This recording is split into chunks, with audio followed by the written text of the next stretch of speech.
Good evening বন্ধুরা, Ankana blog চ্যানেলে তোমাদের স্বাগত। আশা করি সবাই ভালো আছো, আমিও ভালো আছি। তাই সন্ধ্যাবেলা আসলাম তোমাদের সামনে আড্ডা দিতে। ভালো আছি বলেই তো আসলাম, নাহলে কী করে আসতাম বলো। তো তোমাদেরকে সেদিন বলেছিলাম যে অক্সিডোর আমি একটা হেয়ার স্ট্রেটনার স্ট্রেটনিং ক্রিম কিনেছিলাম, ওই ফ্লিপকার্ট থেকে সেটা পারচেস করেছিলাম। তো সেটা তোমাদের দেখিয়েছিলাম আগের ভিডিওতে। তো তারপরে দুদিন তো হেয়ার ওয়াশ করা যাবে না বা শ্যাম্পু করা যাবে না, সেই কারণে তখন তো ভিডিওটা লং হয়ে যাবে বলে দেখাতে পারিনি। তো এখন দেখো হেয়ারটাও ওয়াশ করে এসছি। তো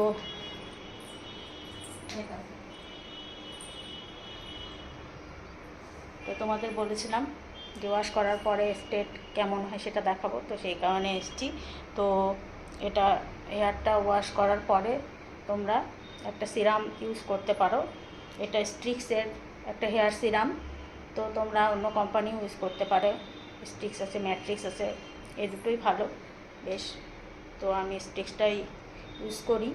তো এটা নিয়ে এসছি আপাতত। এটা দিলে চুলটা একটু সফট থাকে সেই কারণে। তো এটাকে স্ট্রেট করার পরে বারবার এটাকে কম করতে হয় আর কি। এই ধরনের ব্রাশ একটু চিরুনি কিনে নিলে তোমরা এটা দিয়ে বারবার কম করলে হেয়ারটা ভালো হবে স্ট্রেট। আর আমার চুলে তো কালার করা, সেই কারণে একটু রাফ হয়েও গেছিলো বেশি, তাও করলাম। তোমরা যদি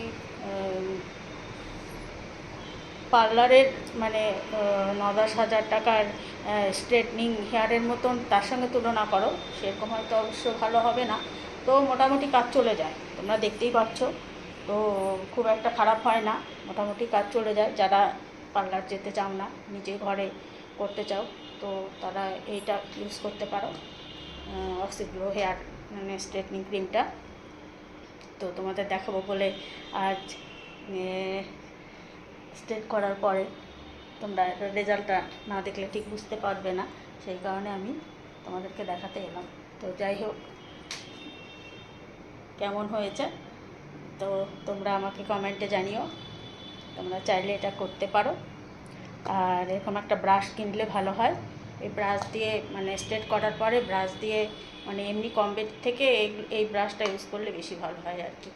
চুলটা বেশি থাকে, পড়ে না আর কি চুলটা। নাহলে তো স্ট্রেট করলে এমনিতেই চুল পড়ে বেশি, তো এটাতে একটু চুলটা কম পড়ে আর হেয়ারটাও ভালো থাকে। ঠিক আছে, সবাই ভালো থেকো। এখনকার মতো আসি, আজকের ব্লগ এখানেই শেষ করছি। আর আমার ভিডিওগুলো প্লিজ তোমাদের যদি ভালো লেগে থাকে বা আমার চ্যানেলটা যদি সাবস্ক্রাইব তোমরা না করে থাকো, প্লিজ সাবস্ক্রাইব করে দিও। আর একটা লাইক, শেয়ার, কমেন্ট করতে অবশ্যই ভুলো না। Love you, tata.